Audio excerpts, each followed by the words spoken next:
اللہ تعالیٰ نے انسانیت کی ہدایت کے لیے انبیاء علیہم الصلاۃ والسلام کو مبعوث فرمایا۔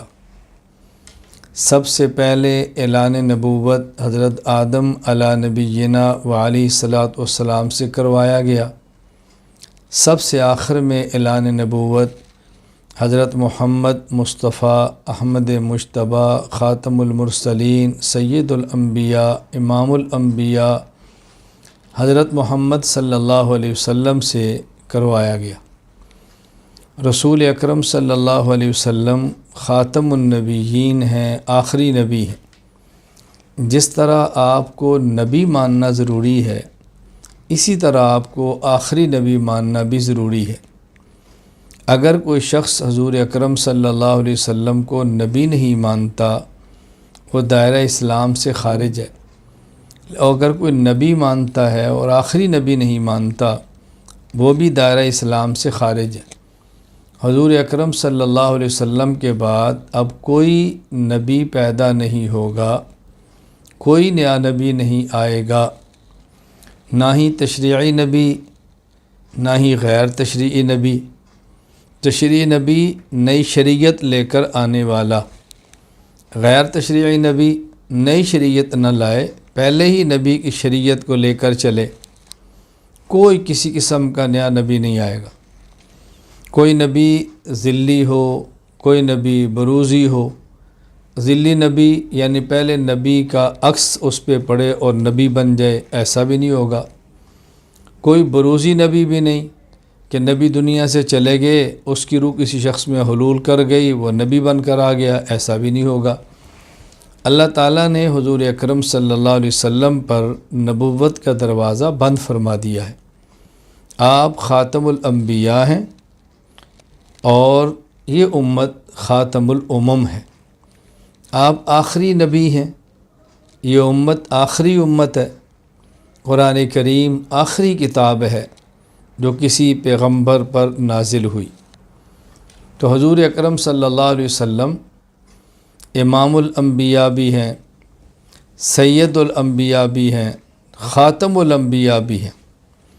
نبی کریم صلی اللہ علیہ وسلم نبی الانبیاء ہیں، امام الانبیاء ہیں، خاتم الانبیاء ہیں، سید الانبیاء ہیں۔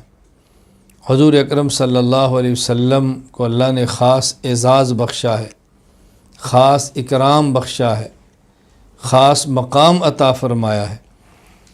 اللہ تعالیٰ کا ہم جتنا شکر ادا کرے کم ہے کہ اللہ تعالیٰ نے ہمیں حضور اکرم صلی اللہ علیہ وسلم کا امتی ہونے کا شرف بخشا ہے۔ انسان ہونا کمال کی بات ہے، مسلمان ہونا کمال کی بات ہے، پھر حضور اکرم صلی اللہ علیہ وسلم کا امتی ہونا کمال کی بات ہے۔ گویا یہ نور فوق نور فوق نور ہے، نور پر نور پر نور ہے۔ پھر حضور اکرم صلی اللہ علیہ وسلم کا امتی بنا کر اللہ تعالیٰ علم کی نعمت عطا فرما دیں تو اللہ کا بہت بڑا احسان ہے، اللہ کا بہت بڑا کرم ہے، اللہ تعالیٰ کی بہت بڑی نعمت ہے۔ تو اللہ کا بہت بڑا احسان ہے کہ اللہ تعالیٰ نے حضور اکرم صلی اللہ علیہ وسلم کا امتی ہونے کا شرف بخشا ہے۔ ہمیں اس نعمت کی قدر کرنی چاہیے، اللہ تعالیٰ سے اس نعمت کی قدر کی دعا مانگنی چاہیے کہ اللہ تعالیٰ میں اس نعمت کی قدر کی توفیق عطا فرما۔ یہ وہ اعزاز ہے جو اللہ تعالیٰ نے بن مانگے ہمیں عطا فرمایا ہے۔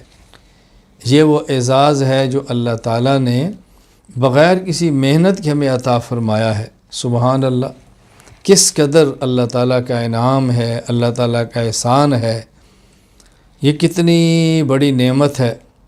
اللہ اکبر۔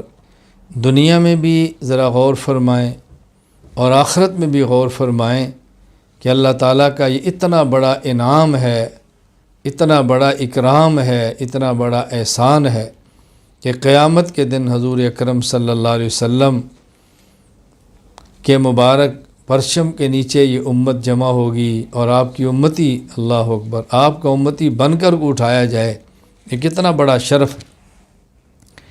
حضور اکرم صلی اللہ علیہ وسلم چونکہ اس پوری کائنات کے وجود کا سبب ہے۔ یہ بات اچھی طرح ذہن نشین فرمائیں اور میرے لفظوں پہ غور کریں۔ حضور اکرم صلی اللہ علیہ وسلم اس کائنات کے وجود کا سبب ہے۔ یہ بات بعض لوگوں کو سمجھ نہیں آتی تو ان کو ایک الجھن پیدا ہو جاتی ہے کہ قرآن کریم کہتا ہے وَمَا خَلَقْتُ الْجِنَّ وَالْإِنسَ إِلَّا لِيَعْبُدُونَ کہ اللہ تعالیٰ نے انسان کو اور جن کو اپنی عبادت کے لیے پیدا کیا ہے۔ تو قرآن کریم کہہ رہا ہے عبادت کی وجہ سے پیدا کیا، اور آپ کہہ رہے ہیں حضور صلی اللہ علیہ وسلم کے وجود مبارک کی وجہ سے پیدا کیا، تو یہ تو گویا قرآن کریم کے خلاف ہے، حالانکہ ایسی بات نہیں ہے۔ یہ بات اچھی طرح ذہن نشین فرما لیں۔ جس طرح قرآن کریم سے یہ بات ثابت ہے کہ اللہ تعالیٰ نے عبادت کے لیے پیدا کیا، اسی طرح حدیث پاک سے ثابت ہے کہ اللہ تعالیٰ نے حضور اکرم صلی اللہ علیہ وسلم کی وجہ سے انسان کو پیدا فرمایا، اور انسان کے لیے پوری کائنات کو پیدا فرمایا۔ قرآن کریم میں ہے هو الذی خلق لکم ما فی الارض جمیعا، جو کچھ زمین میں ہے تمہارے لیے پیدا کیا ہے۔ اور اگر ہمارے والد، پھر دادا، پردادا، حتیٰ کہ آدم علیہ السلام کا وجود نہ ملتا تو ہمیں کیسے ملتا؟ اور آدم علیہ السلام کا وجود حدیث پاک میں موجود ہے لولا محمد لما خلقتک، اے آدم اگر میں نے حضرت محمد صلی اللہ علیہ وسلم کو پیدا نہ کرنا ہوتا تو میں تمہیں پیدا نہ کرتا۔ تو گویا ہماری پیدائش کا سبب ہمارے والد والدہ، ان کی پیدائش کا سبب ان کی والد اور والدہ، ان سب کی پیدائش کا سبب حضرت حوا اور آدم علیہ السلام کی پیدائش کا سبب رسول اللہ صلی اللہ علیہ وسلم کا وجود اطہر۔ تو گویا پوری انسانیت کے وجود کا سبب اللہ کے نبی کی ذات ہے، اور پھر کائنات کی چیزیں انسان کے لیے ہیں۔ جب اللہ نے انسان کو نہیں رکھنا ہوگا قیامت آئے گی اور ہر چیز کو فنا فرما دیں گے۔ تو رسول اکرم صلی اللہ علیہ وسلم کا وجود اطہر کائنات کے وجود کا سبب ہے۔